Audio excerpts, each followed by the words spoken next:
Bismillahirrahmanirrahim. Assalamualaikum warahmatullahi wabarakatuh.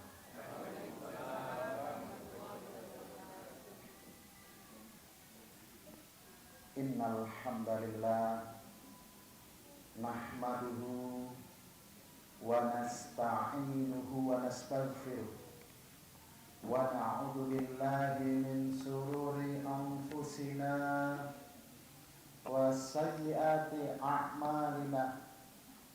Man yahdihillahu fala mudilla lahu wa man yudlil fala hadiya lahu. Asyhadu an la ilaha illallah wahdahu la syarika lahu wa asyhadu anna Muhammadan abduhu wa rasuluhu la nabiyya ba'dahu. Sallallahu ala Muhammad wa ala alihi wa sahbihi ajma'in. Qala Allah ta'ala fil kitabihil karim, ya ayyuhalladzina amanu taqullaha haqqa tuqatih wa la tamutunna illa wa antum muslimun. Ya ayyuhan nasu taqu rabbakumul ladzi khalaqakum min nafsin wahidah wa khalaqa minha zawjaha wa batha minhuma rijalan katsiran wa nisaa'a wattaqullaha tasaaluna bihi wal arham innallaha kana 'alaikum raqiba. Ya ayyuhalladzina amanu taqullaha wa qulu qawlan sadida yuslih lakum a'malakum wa yaghfir lakum dhunubakum wa man yuti'illaha wa rasulahu faqad faza fawzan 'azima. Jamaah kajian Ahad pagi pimpinan cabang Muhammadiyah Sumbersari yang semoga kita semua dirahmati oleh Allah Subhanahu wa taala. Yang kami hormati pimpinan cabang Muhammadiyah Sumbersari, Bapak Ibu pimpinan cabang Aisyah, serta semua jamaah yang kita semua semoga dirahmati oleh Allah Subhanahu wa taala. Puji syukur senantiasa kita panjatkan kehadirat Allah Subhanahu wa taala, karena atas limpahan rahmat, limpahan karunia-Nya kita pada pagi hari ini masih diberikan kesempatan sehingga bisa menghadiri pengajian Ahad pagi yang dilaksanakan oleh pimpinan cabang Muhammadiyah Sumbersari dalam keadaan sehat walafiat. Tidak lupa sholawat serta salam senantiasa kita curahkan kepada uswah kita Nabi Muhammad sallallahu alaihi wasallam. Bapak, Ibu serta jamaah rahimakumullah. Sebelum saya memulai kajian ini, saya tadi mendengarkan bacaan dari Qorib. Kalau tidak salah itu surat Al-Baqarah ayat 190. Allah Subhanahu wa taala berfirman, "Inna fi khalqis samawati wal ardh", sesungguhnya di dalam penciptaan langit dan bumi, waqtilafil lail wan nahar, terdapat perbedaan antara lail wan nahar, terdapat perbedaan malam dan siang, la ayatin liulil albab, dan terdapat tanda-tanda bagi orang-orang yang memiliki akal. Alladzina yadhkuruna Allaha qiyaman wa qu'udan wa 'ala junubihim wa yatafakkaruna fi khalqis samawati wal ardh rabbana ma khalaqta hadza batila subhanaka faqina adzabannar. Orang-orang yang senantiasa mengingat Allah dikala duduk, berdiri, sujud, wa yatafakkaruna fi khalqis samawati wal ardh, dan senantiasa memikirkan tentang penciptaan langit dan bumi. Rabbana ma khalaqta hadza batila, semua yang diciptakan Allah itu hadza batila, tidak ada yang sia-sia. Maka jamaah yang dirahmati oleh Allah Subhanahu wa taala, ketika kita membaca tafsir Ibnu Katsir tentang ini, diceritakan bahwa saat itu Rasulullah Shallallahu Alaihi Wasallam itu mau sholat subuh.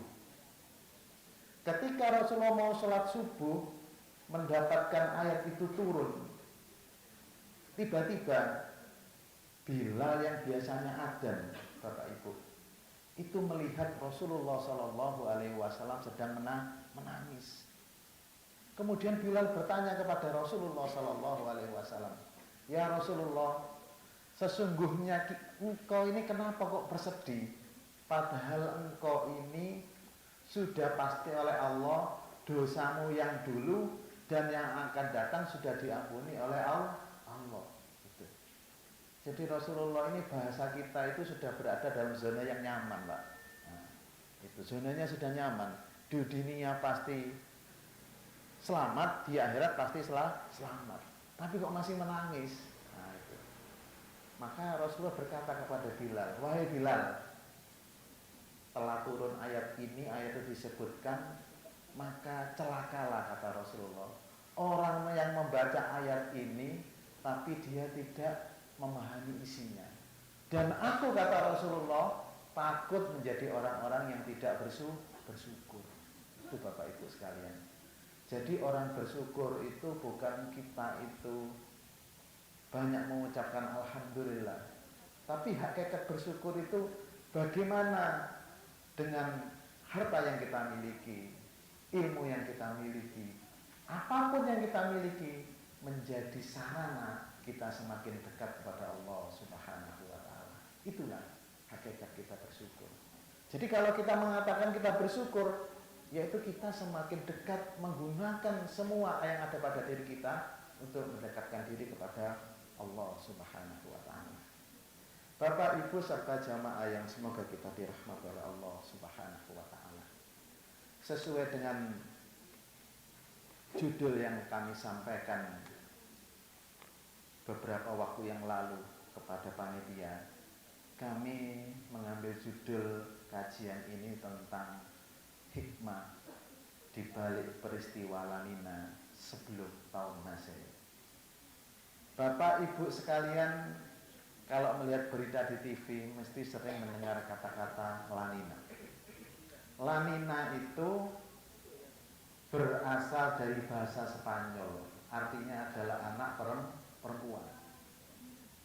Sebenarnya nggak ada hubungannya dengan La Nina sebenarnya. La Nina itu adalah perubahan iklim yang frontal. Jadi di laut itu, Bapak Ibu sekalian, itu terjadi pemanasan yang sangat tinggi.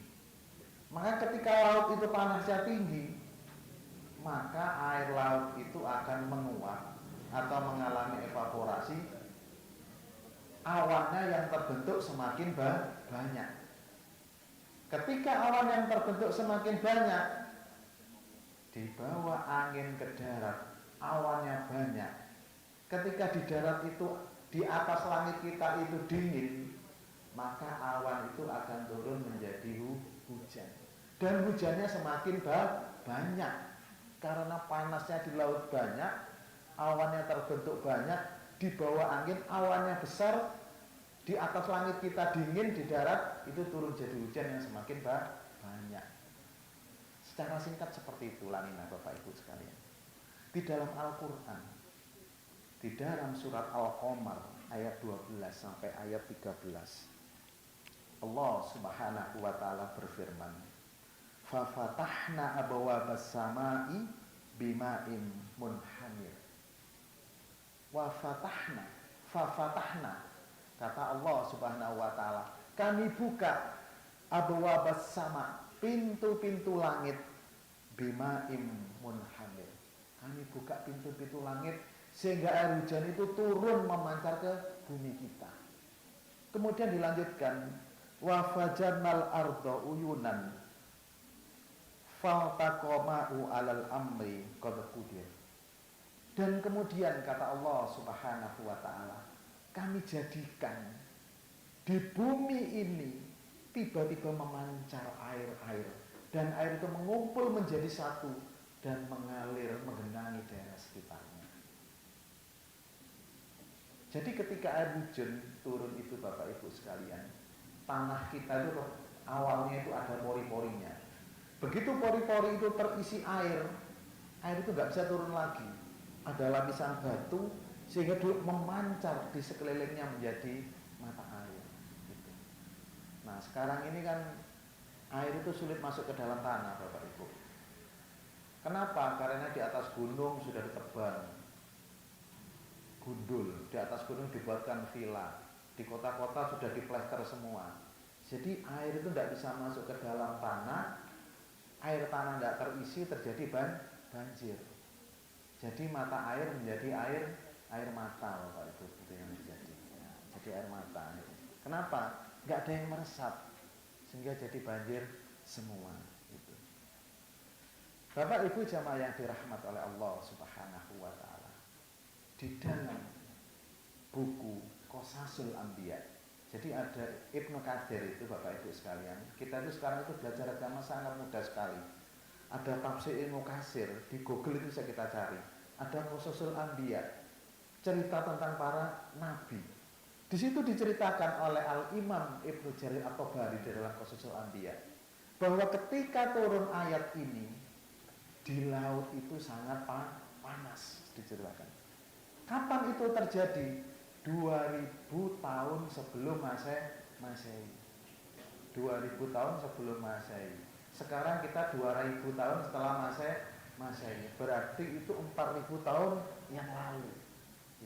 4000 tahun yang lalu terjadi peristiwa ini. Dan di dalam surat Al-Ankabut ayat 14 diceritakan fa'akhadahumut tufan. Dan saat itu Allah Subhanahu Wa Ta'ala menimpakan tufan. Tufan ini kalau kita lihat di dalam bahasa Arab, itu artinya itu air yang mengalir sangat deras, atau angin yang sangat deras, atau bisa diartikan bencana yang sangat dahsyat. Diceritakan seperti itu. Terjadi di mana, Pak? Ini terjadi pada kaumnya Nabi Nuh alaihi salam. Jadi dalam konteks-konteks ayat Al-Quran ini sebenarnya terjemah-terjemah Al-Quran itu mensederhanakan, Bapak Ibu. Sebenarnya bukan banjir, tufan itu. Bencana yang sangat dahsyat. Tidak mungkin terjadi banjir tiba-tiba, pasti hujan turun kan, Pak. Nah itu kan tidak diceritakan. Banjir Nabi Nuh gitu kan, tidak diceritakan bahwa itu ada sebuah proses hujan yang sangat deras, turun kemudian tanah itu jenuh air sehingga air itu memancar dari mata air. Itu tidak diceritakan sampai ke sana. Gitu. Yang menarik Bapak Ibu sekalian, di dalam beberapa buku tarikh itu peristiwa ini tidak pernah terjadi sejak penciptaan Nabi Adam alaihissalam. Nabi Adam itu diciptakan oleh Allah 1000 tahun sebelumnya zaman Nabi Nuh, Bapak Ibu. Berarti Nabi Adam dengan kita ini 5000 tahun yang lalu. Sudah tua, Bapak Ibu sekalian. Tapi justru menurut ahli astronomi, bumi kita itu usianya berapa, Bapak Ibu? 50 juta tahun yang lalu. Berarti sangat tua, Pak. Berarti selama 49 juta lebih itu nggak ada makhluknya, Pak, seperti itu. Nah itu. Apakah setelah kosong waktu itu tidak ada makhluk? Ternyata Bapak Ibu sekalian, ketika malaikat itu menyangga Allah, Allah itu kan waktu itu cerita pada malaikat, wahai malaikat, aku akan menciptakan manusia. Maka malaikat kan menolak, jangan ciptakan manusia. Kalau manusia ciptakan itu isinya gegeran tok gitu ya, bertumpah darah dan sebagainya, isinya gegeran tok. Kenapa malaikat punya argumen itu? Ternyata Bapak Ibu sekalian, kalau kita membaca tafsir Ibnu Katsir, ternyata sebelum penciptaan Adam itu sebelumnya ada makhluk sebelum ciptaan Adam itu. Apa nama makhluknya? Itu namanya Al-Hin dan Al-Bin, Bapak Ibu. Al-Hin dan Al-Bin. Al-Hin dan Al-Bin itu sejenis bangsa jin yang tinggal di bumi, sering gegeran, sehingga malaikat itu dipanggil, diusir Al-Hin dan Al-Bin itu ke sebuah pulau, Setelah itu 1000 tahun yang lalu baru diciptakan Nabi Adam alaihis salam. Bapak Ibu bisa lihat itu di dalam tafsir itu. Seperti itu Bapak Ibu. Nah, saya kembali kepada Nabi Nuh alaihissalam. Yang menarik Bapak Ibu, kenapa sih mulai zaman Nabi Adam sampai Nabi Nuh tidak pernah terjadi bencana Bapak Ibu? Ternyata Nabi Nuh alaihissalam ini Bapak Ibu sekalian, itu penugasannya berbeda dengan Nabi Adam dan Nabi Idris. Jadi kan awalnya Nabi Adam, Nabi Idris, baru Nabi Nuh. Apa penugasan Nabi Nuh? Diterangkan oleh di dalam Al-Quran surat Al-Mu'minun ayat 23. Walaqad arsalna Nuhan ila qaumi faqala ya qaumi ubudullaha ma lakum min ilahin khair. Jadi Nabi Nuh itu Bapak Ibu sekalian diutus sebagai seorang rasul. Jadi Nabi Nuh itu adalah rasul yang pertama. Nabi Adam itu diutus untuk keluarganya, Nabi Idris itu untuk keluarganya, baru Nabi Nuh itu untuk kaumnya. Tentu kalau Allah Subhanahu wa taala mengutus seorang nabi dan menjadi rasul pada sebuah kaum, berarti kaum ini memiliki masalah Bapak Ibu. Tidak mungkinlah Allah menurunkan rasul seperti Rasulullah diturunkan karena ada masalah orang-orang di Arab saat itu. Nabi Nuh juga seperti itu. Zaman Nabi Nuh itu ada masalah. Masalahnya apa? Ketika Nabi Idris ini meninggal Bapak Ibu, Nabi Idris ini memiliki keturunan namanya Wat. Wat ini orang soleh, difigurkan oleh orang-orang di sana. Begitu Wat mati, meninggal, gak ada figur lagi orang soleh. Akhirnya Iblis datang. Kamu itu kan punya tokoh namanya Wat. Supaya Wat itu selalu kamu ingat, buatkan patung, taruh di atas gunung. Seperti itu ceritanya. Jadi kalau mereka ingin ingat Wat, ya ingin ingat Wat sama adiknya Surwat, Yakut, Yakub dan Nasr 5. Mereka berangkat ke atas gunung Bapak Ibu. Nah, itu kan kita kan seperti itu, Pak. Untuk mengingat para pahlawan ada patungnya Jenderal Sudirman dan sebagainya kan, banyak patung-patung itu. Nah, Seruji dan sebagainya itu untuk mengingat mereka. Dan mereka juga seperti itu Bapak Ibu. Tapi setelah generasi mereka meninggal, dibujuki lagi oleh iblis. Daripada kamu jauh-jauh ke gunung, sudahlah, buat patung 5 itu dikecilkan, ditaruh di rumah. Enak sudah, nggak usah ke gunung ya. Itu. Jadi patung-patung itu dilihat di rumahnya masing-masing. Jadi akhirnya banyak orang-orang buat patung kecil-kecil ditaruh di rumah-rumah kaumnya Nabi Nuh alaihissalam. Kemudian Bapak Ibu, generasi kedua ini mati semua, tampillah generasi ketiga. Di generasi ketiga ini apa yang terjadi? Iblis membujuk. Dulu itu buat patung kecil itu bukan untuk diingat, tapi untuk dimintai tolong, untuk disembah, bukan hanya sekedar figur. Akhirnya generasi ketiga ini Bapak Ibu sekalian menyembah patung-patung kecil itu di rumah mereka. Dan itulah awal terjadi kesirikan dari umat manusia. Jadi peristiwa kesirikan pertama itu terjadi pada zamannya Nabi Nuh alaihi salam. Nah, apa hubungannya dengan Tuf tadi? Dengan bencana tadi itu Bapak Ibu sekalian, ternyata Allah Subhanahu wa ta'ala itu tidak serta-merta Bapak Ibu memberikan bencana kepada kaumnya Nabi Nuh. Saya membaca kaumnya Nabi Nuh itu diberi bencana itu karena doanya Nabi Nuh alaihissalam Bapak Ibu. Jadi Nabi Nuh itu membuat sebuah doa supaya mereka tuh dibunuh semua, tidak ada sisanya, seperti itu. Nah waktu itu saya bingung Bapak Ibu. Padahal di kitab Qasasul Anbiya itu nabi yang salah satu nabi yang sabar itu adalah Nabi Nuh. Bayangkan tidak sabar Bu. Dakwah 950 tahun, pengikutnya hanya 80. Nah ini Pak, sedikit sekali Pak. Itu. Kadang-kadang kita iri kan Bapak Ibu. usianya kok tua sekali ya. Kita ini 70, sudah 80, sudah belum tentu ya. Nah seperti itu. Akhirnya saya pernah baca buku, ada orang yang mau hidup terus di dunia Pak. Dikabulkan oleh Allah hidup terus, capek akhirnya dia minta mati gitu. Nah, itu. Jadi ternyata di dunia itu bukan untuk kita hidup selamanya. Dunia itu adalah mazratul akhir, sarana untuk kita bercocok tanam untuk akhirat. Gitu. Nah, kembali tadi itu Bu. Katanya nabinya sabar, tapi membuat doa untuk umatnya.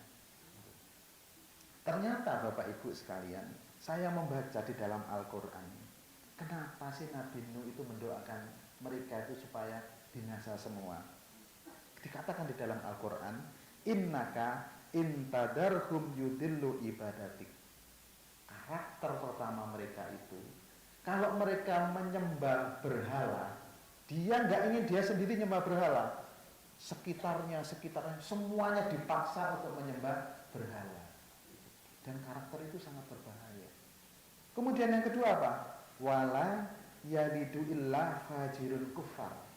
Setiap mereka melahirkan anak, anaknya itu sudah didoktrin harus ikut menyembah berhala. Sehingga nggak ada pilihan lagi katanya Nabi Ibrahim, Nabi Nuh, nggak ada pilihan lagi. Harus semuanya dibinasakan, dihabiskan semuanya, baru nanti tumbuh makhluk lain yang beribadah kepada Allah Subhanahu wa Ta'ala. Gitu. Di dalam ayat ini Bapak Ibu, ternyata ayat ini nggak berhenti di situ. Setelah ayat ini, berikutnya itu Nabi Ibrahim setelah mendoakan mereka, Nabi Ibrahim itu Rabbighfirli wali walidayya. Nabi Ibrahim mendoakan orang tuanya, mendoakan dirinya dan mendoakan orang tuanya dan mendoakan orang-orang yang beriman. Ketika saya membaca dua ayat ini bingung Bapak Ibu. Habis mendoakan mereka, kok mendoakan dirinya dan mendoakan orang tuanya. Ternyata ada sebuah hadis. Ketika kita didolimi seseorang Bapak Ibu, kan Nabi Ibrahim, Nabi Nuh ini dalam keadaan didolimi kan, maka doa kita itu makbul. Sehingga Bapak Ibu sekalian, begitu kita didolimi seseorang, kita banyak berdoa. Doakan diri kita, doakan orang-orang sekitar, orang tua kita, doakan orang-orang di sekitar kita. Itu penting Bapak Ibu, karena itu salah satu sebab dikabulkannya doa kita.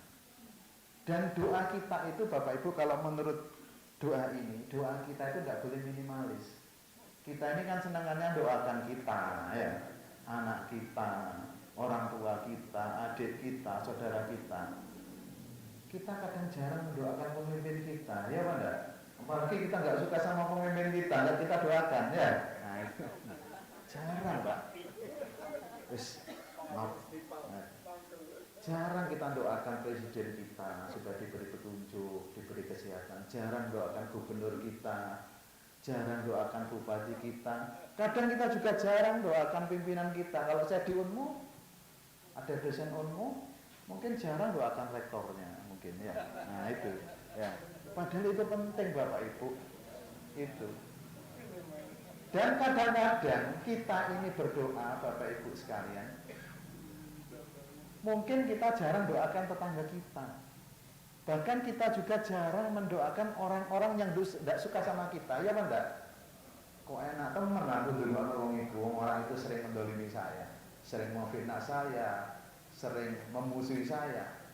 Padahal kata Rasulullah Shallallahu Alaihi Wasallam, jika kita mendoakan orang lain dan orang itu tidak tahu kita mendoakan dia, maka malaikat mengaminkan doa kita dan malaikat mendoakan supaya kita mendapatkan yang sama dengan orang yang kita doakan. Itu yang kita tunggu Bapak Ibu, pantulan doa dari malaikat.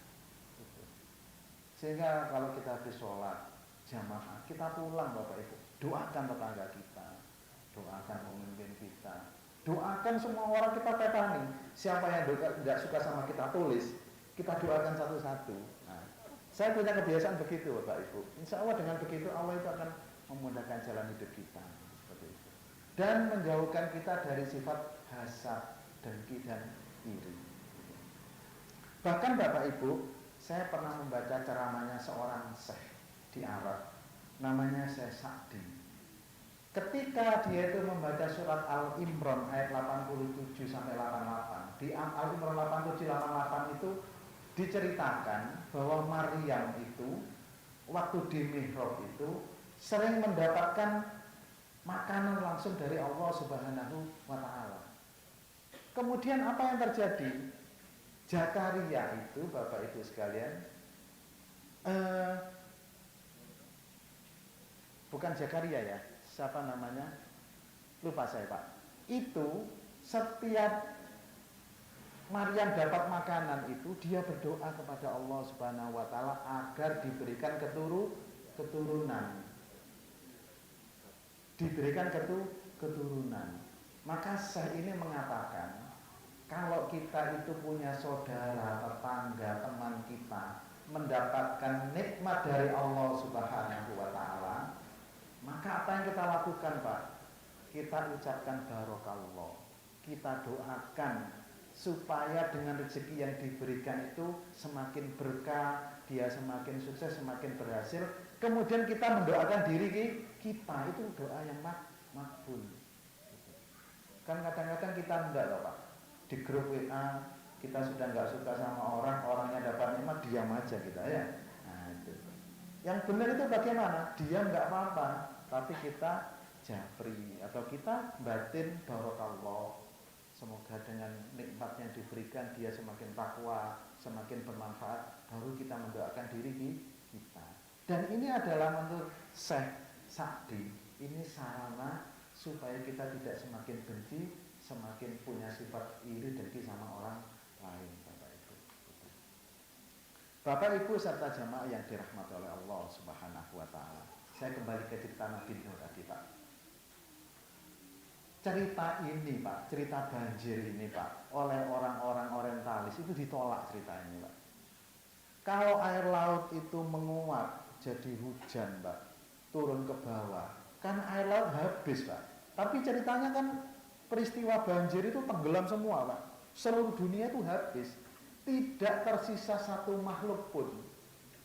Berarti kita ini sebenarnya keturunannya Nabi Adam juga pasti keturunan Nabi Nuh alaihissalam, Bapak Ibu.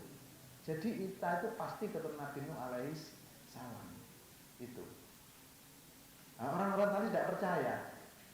Kalau air laut menguap jadi hujan semua, di laut kan nggak ada isinya, Pak, kosong.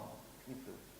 Tapi ternyata Bapak Ibu sekalian, orang-orang orientalis itu menemukan di tahun 1800-an itu di Rusia itu ada namanya kawasan namanya Borohole.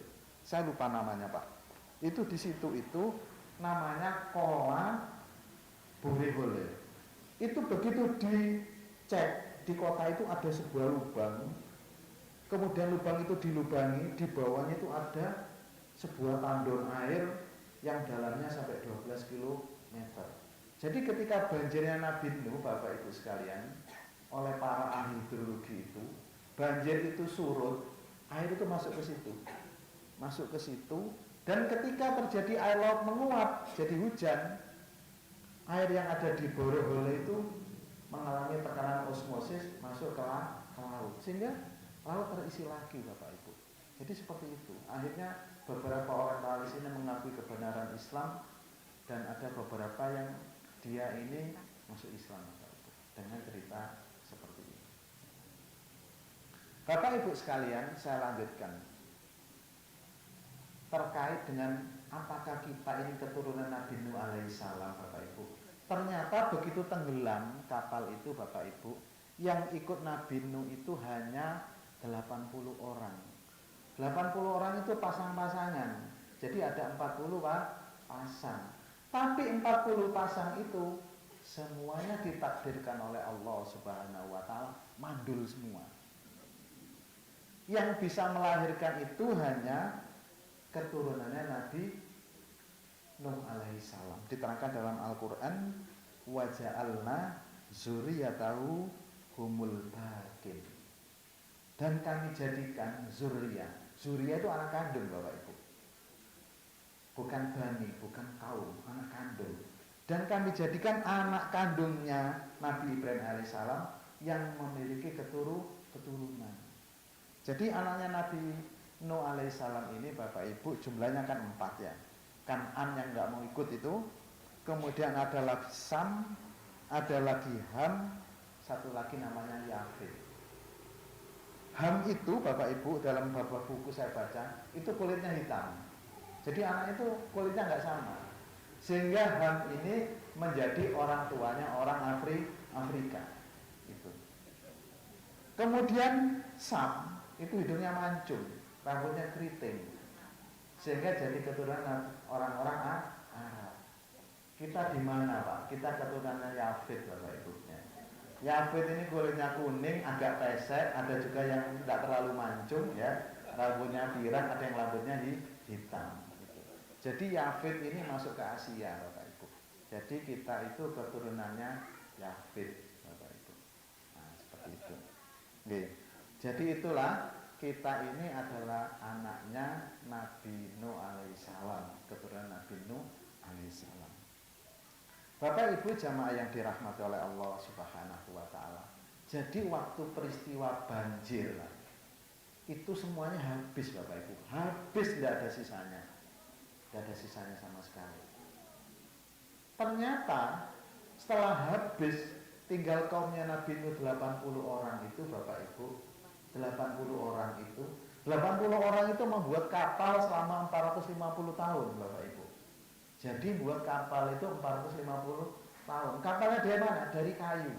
Kayunya dari mana? Saya telusuri Bapak Ibu di Al-Quran. Ternyata sebelum Allah Subhanahu wa taala menyuruh Nabi Nuh membuat kapal, Allah memerintahkan Nabi Nuh itu menanam kayu dulu. Selama 40 tahun dipotong dibuat kapal. Kapalnya itu panjangnya 150 meter, lebarnya itu 25 meter, tingginya 15 meter. Nah, itu setelah mereka selamat, semuanya mereka beranak pinak. 500 tahun setelah itu, masalah lagi umat itu Pak. Nyembah berhala lagi akhirnya. Nah, itu. Jadi peristiwa kesirikan tidak pernah selesai. Nah, itu. 500 setelah itu sirik lagi. Akhirnya Allah menimpakan bencana yang kedua. Kalau tadi itu lanina, saya baca di Qososul Anbiya, itu bencana lagi namanya El Nino. El Nino itu bahasa Spanyolnya itu anak laki-laki Pak. Kalau La Nina itu anak perempuan, El Nino itu anak laki-laki. Nah, apa El Nino itu Pak? Kalau tadi itu lautnya panas, ini daratnya panas. Daratnya panas, di bawah panas, di atas juga Pak, panas. Sehingga awan itu kalau kena panas dia tidak turun jadi hujan. Makanya Bapak Ibu kan sering mendengar cerita Bogor itu kota hujan kan. Nah, kenapa Bogor itu kota hujan? Kalau kita naik kereta Bapak Ibu, naik kereta, kita melihat ternyata Bogor itu dikelilingi gunung. Di atas gunung itu banyak pohon, otomatis dia lebih dekat dengan awan daripada kita di sini kan. Maka ketika di atas gunung itu pohonnya banyak, dingin, awan lewat kena dingin, turun jadi hujan. Itu. Sehingga Bogor itu sering terjadi hujan. Itu. Nah, Madura Pak. Nah, Madura banyak gunungnya, tapi tidak hujan-hujan Pak. Nah itu. Itu memang ada karakteristik iklim sendiri Bapak Ibu. Karakteristik iklimnya itu berbeda-beda. Itu. Jadi saya itu bekerja di UNMU itu baru 11 tahun Bapak Ibu. Sebelumnya itu saya itu praktisi, bekerja di konsultan. Kerjaannya keliling dari sini sampai ke Papua, NTT, NTB, mencari lokasi-lokasi membangun bendungan. Itu saya itu pernah naik kapal kecil Pak. Antara Pulau Timur dengan Pulau Flores itu tidak sama Bapak Ibu. Pulau Flores itu hijau, Pulau Timur itu kering. Karakteristik sama dengan Pulau Madura. Ternyata memang daerah atasnya itu didesain oleh Allah Subhanahu wa taala, langitnya itu panas. Iklimnya iklim panas. Sehingga tidak turun hujan. Makanya orang Madura sering marah. Nah, memang karakteristiknya beda Bapak Ibu. Orang-orang Flores itu, saya pernah di Flores, saya pernah di Pulau Timur. Orang Flores itu Ya memang suka marah, tapi lebih keras orang timur, Pak. Sangat suka marah. Nggak tahu apa mungkin karena cuacanya panas itu tadi ya. Saya lanjutkan Bapak Ibu terkait dengan El Nino tadi. Jadi 500 tahun setelah itu Pak, itu bolak-balik terjadi awan tapi tidak turun hujan. Kan kita sering mengalami 4 bulan yang lalu Bapak Ibu ya, panas terus ya, ada awan tiba-tiba hilang awannya, nggak turun hujan. Itu terjadi. Dan saat itu terjadi Bapak Ibu, 3 tahun tidak terjadi hujan Bapak Ibu. Kita 3 bulan nggak terjadi hujan bisa bingung ya. Ini 3 tahun, 3 tahun nggak terjadi hujan. Bahkan di zamannya Nabi Yusuf, Bapak Ibu sekalian, Raja Royan bin Walid itu pernah mengalami hujan 7 tahun tidak ada hujan, kering. Itu 7 tahun kering Pak. Dulu tidak ada bibit unggul, tidak ada irigasinya, nggak ada. Nah, 7 tahun Pak. Tapi apa saat itu? Nabi Yusuf mengatakan di dalam Quran, inni hafidun alim. Sesungguhnya aku ini orang yang jujur dan aku ini orang yang sangat memiliki kompetensi. Bahasanya begitu. Jadi di dalam Islam itu, dari ayat Al-Quran tadi itu, dalam kondisi yang kritis, sesungguhnya seseorang minta jabatan itu boleh Bapak Ibu. Tapi ketika saat itu memang tidak ada orang yang layak untuk jadi seorang pemimpin, maka saat itu Yusuf itu mengatakan ini hafidun alim, sesungguhnya aku ini orang yang jujur dan aku orang yang memiliki pengetahuan. Makanya pemimpin yang dipilih itu yang pertama itu bukan orang yang memiliki kompetensi Bapak Ibu, bukan pinter, ahli sebagainya, tapi hafidun, memiliki kejujuran. Itu yang penting. Tidak ada artinya pinter kalau nggak jujur Bapak Ibu. Ya itu. Nah, itu. Jadi itu penting, kejujuran itu penting. Dan 3 tahun itu, 500 tahun setelah itu kering sama sekali. Menimpa kaum apa itu Bapak Ibu sekarang mungkin yang tahu? Itu namanya kaum Ad. Jadi kaum Ad itu Bapak Ibu diberi kekeringan selama 3 tahun. Sebelum mereka diberi kekeringan, mereka itu dibuat oleh Allah Subhanahu wa taala itu mandul. Jadi tidak memiliki keturunan dulu. Karena tidak memiliki keturunan, masih menyembah berhala, akhirnya Bapak Ibu sekalian tidak diturunkan hujan. Itu. Yang menarik apa? Kebiasaannya orang-orang Ad itu Bapak Ibu di dalam tafsir Ibnu Katsir saya baca itu, kalau tidak hujan, mereka mencari orang-orang soleh, dikirim ke Mekah untuk berdoa di Mekah. Saat itu mereka ngirim orang 70 ke Mekah berdoa, minta tolong kepada Allah Subhanahu wa taala, geletek akhirnya ya. Begitu kepepet minta tolong kepada Allah Subhanahu wa taala. Nah itu. Begitu minta tolong kepada Allah Subhanahu wa taala, 70 orang itu datang ke Mekah. Diceritakan dalam tafsir itu Bapak Ibu, tiba-tiba dari langit itu keluar suara. Disuruh milih mereka itu. Kamu mau awan putih, awan merah, apa awan hitam? Yang dipilih mana? Pasti awan hitam. Karena awan hitam itu mengandung air. Begitu mereka memilih awan hitam, diberitahu oleh langit itu, ini bukan hujan, ini bencana. Akhirnya di tempatnya kaum Ad itu betul Bapak Ibu, terjadi bencana. Bencana 8 hari, awan itu dikira hujan, tapi turun ternyata anginnya sangat panas. Diterangkan di dalam Al-Quran itu, sampai seperti pohon kurma yang daunnya nggak ada. Jadi awan itu membuat mereka melayang sampai hancur kepalanya Bapak Ibu, yang terpotong, jatuh, orang-orang Ad itu jatuh ke bawah, kepalanya hilang, hancur Bapak Ibu. Saking kerasnya bencana yang diberikan oleh Allah Subhanahu wa taala. Padahal mereka itu orangnya pinter, cakep, tinggi, kaya, lahannya subur, rumahnya besar, tapi ternyata itu membuat orang itu menjadi lalai. Makanya hati-hati kita semua Bapak Ibu sekalian, jangan sampai harta yang kita miliki, kemudian jabatan yang kita miliki, pendidikan kita yang tinggi, jangan sampai membuat kita itu lupa dan lalai Sehingga kita itu orientasi beribadah itu bukan kepada Allah Subhanahu wa taala, tapi juga berorientasi melakukan ibadah juga kepada selain Allah Subhanahu wa taala. Oke. Ini kayaknya waktunya sudah lebih nih Pak Anto. Baik Bapak Ibu sekalian, dari kisah ini kami menyimpulkan ada 3 hal Bapak Ibu sekalian. Kaum Ad ini Bapak Ibu sekalian juga dihabiskan oleh Allah Subhanahu wa taala, habis-habis tidak ada sisanya. Sama dengan kaum Nabi Nuh habis. Tapi ternyata apa Bapak Ibu sekalian? Sampai dengan sekarang peristiwa perbuatan syirik kepada Allah Subhanahu wa taala masih terus terjadi. Berarti Bapak Ibu sekalian, perbuatan syirik ini perbuatan yang harus diwaspadai oleh kita semua. Itu. Saya pernah berkeliling Bapak Ibu. Kerjaan saya itu memang keliling mencari sungai, bangun bendungan. Saya pernah keliling ke daerah barat Bapak Ibu. Di situ itu masyarakatnya itu dia rajin sholat, rajin zakat, rajin baca Al-Quran, rajin puasa. Tapi apa yang terjadi?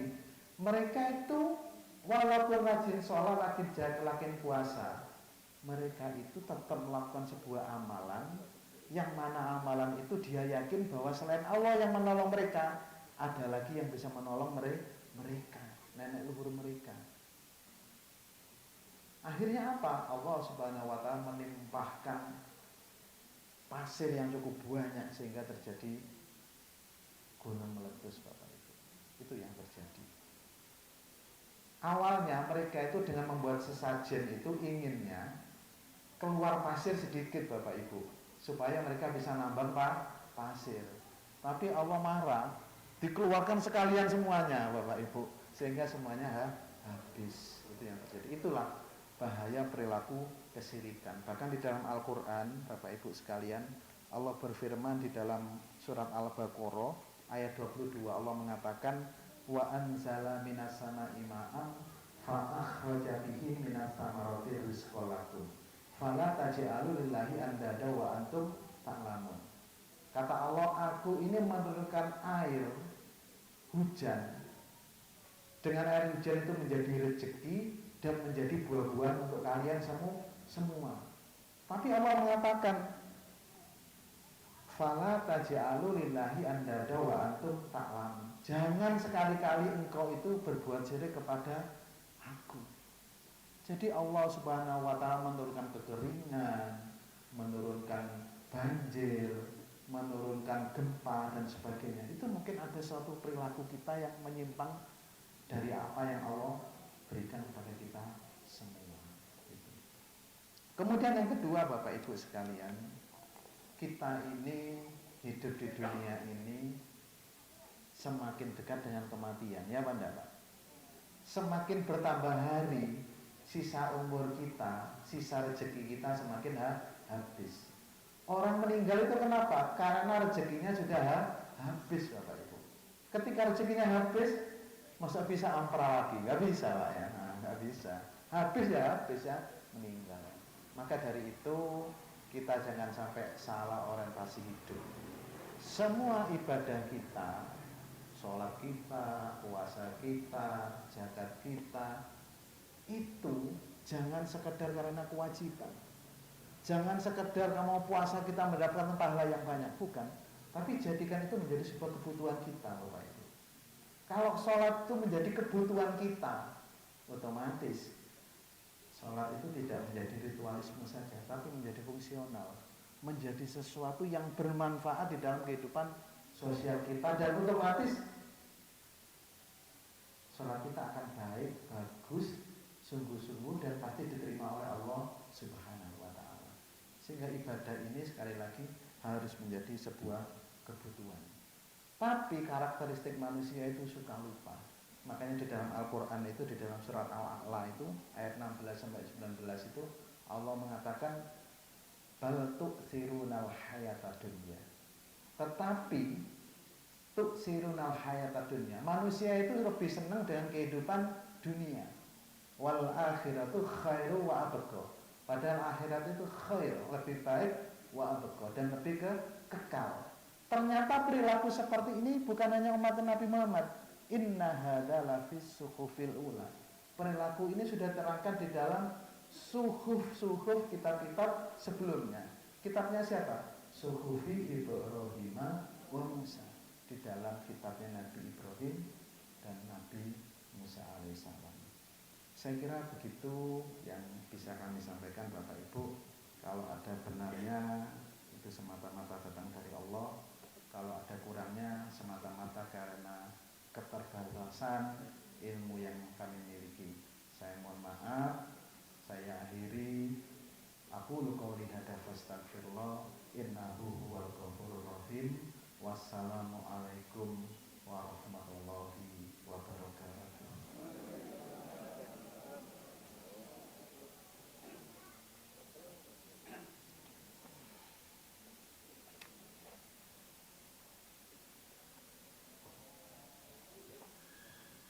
Alhamdulillah, kami ucapkan ribuan terima kasih kepada pemateri Profesor Dr. Anang yang telah memberikan pencerahan buat kita semuanya. Insya Allah banyak berkah yang tentunya kita harus menghindari, yaitu kesyirikan. Oleh karena itu untuk beberapa jemaah bisa memberikan pertanyaan, kami beri buka 2 penanya jika ada. Masih ada waktu 5 menit. Monggo yang mau bertanya. Monggo silakan. Assalamualaikum warahmatullahi wabarakatuh.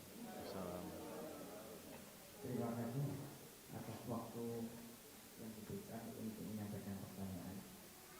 Saya sungguh terkesima dengan apa yang disampaikan, terutama pada bagian mukadimah tadi, di mana pada saat itu dibacakan dalam mukadimah itu faqala Allah Ta'ala fi kitabihil karim. Nah, yang ingin saya tanyakan, apakah kalimat yang diucapkan tadi fi kitabihil karim ini memenuhi kaidah bahasa, khususnya bahasa Arab? Terima kasih.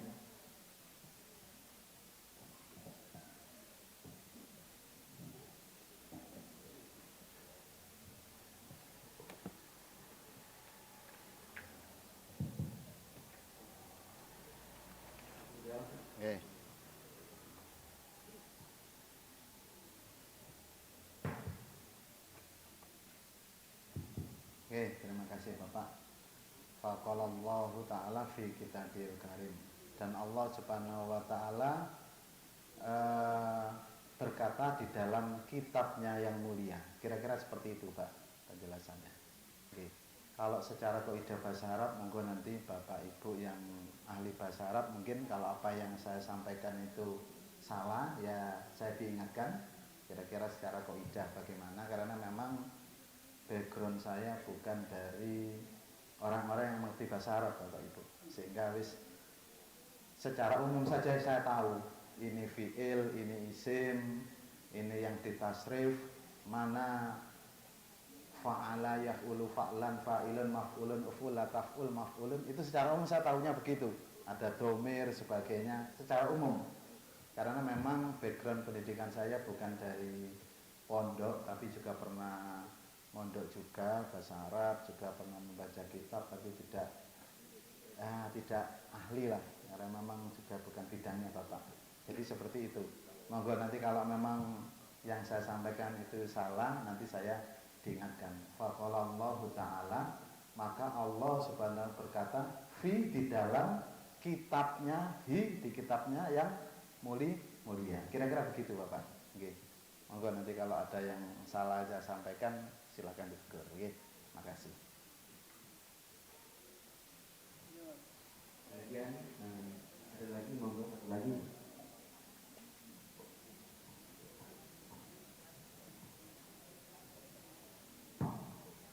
Terima kasih Ustaz atas kesempatan. Tadi disinggung mengenai dakwahnya Nabi Nuh yang sekian tahun hanya berhasil 80 orang. Saya pernah dikomentari Ustaz waktu di Sampang.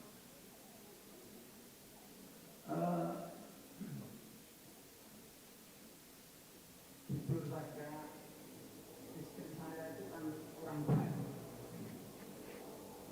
Rata-rata berkomentar,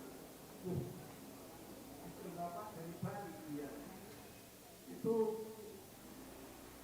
bisa masuk Islam itu setara dengan perjuangannya Nabi Nuh 13 tahun katanya.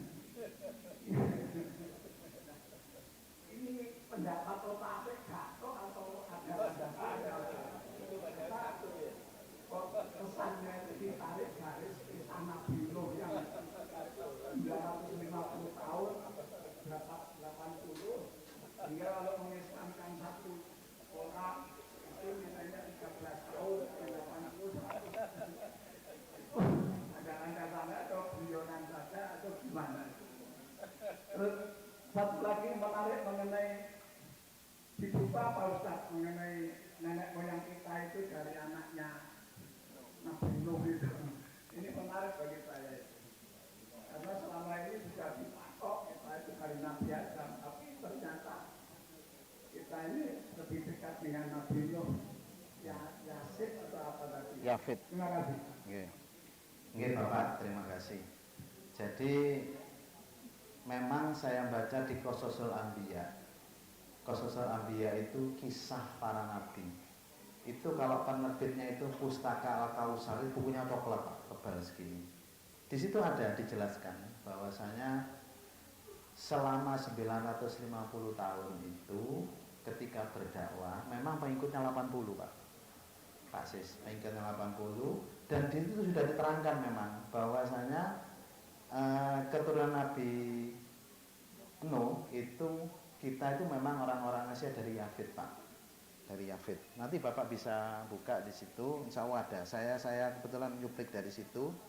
Jadi Yafid itu adalah keturunannya banyak dari orang-orang Asia. Kemudian tadi kalau yang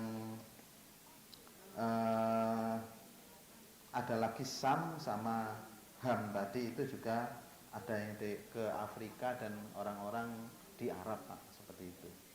Dan di beberapa buku saya lihat itu sudah ada penjelasan terkait dengan itu.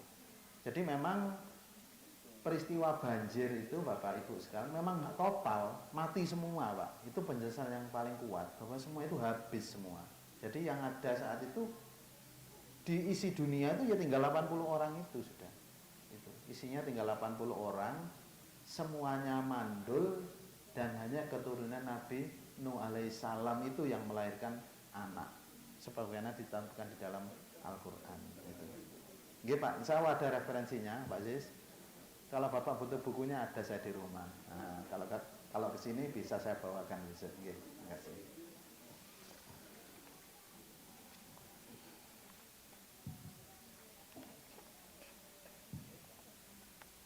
Alhamdulillah dua pertanyaan dan dijawab.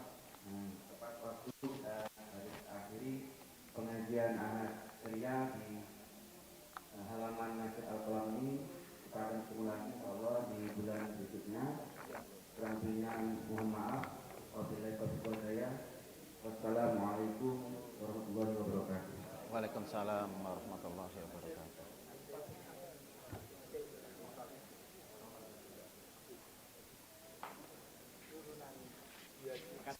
Nggih, matur nuwun. Nggih, sama-sama.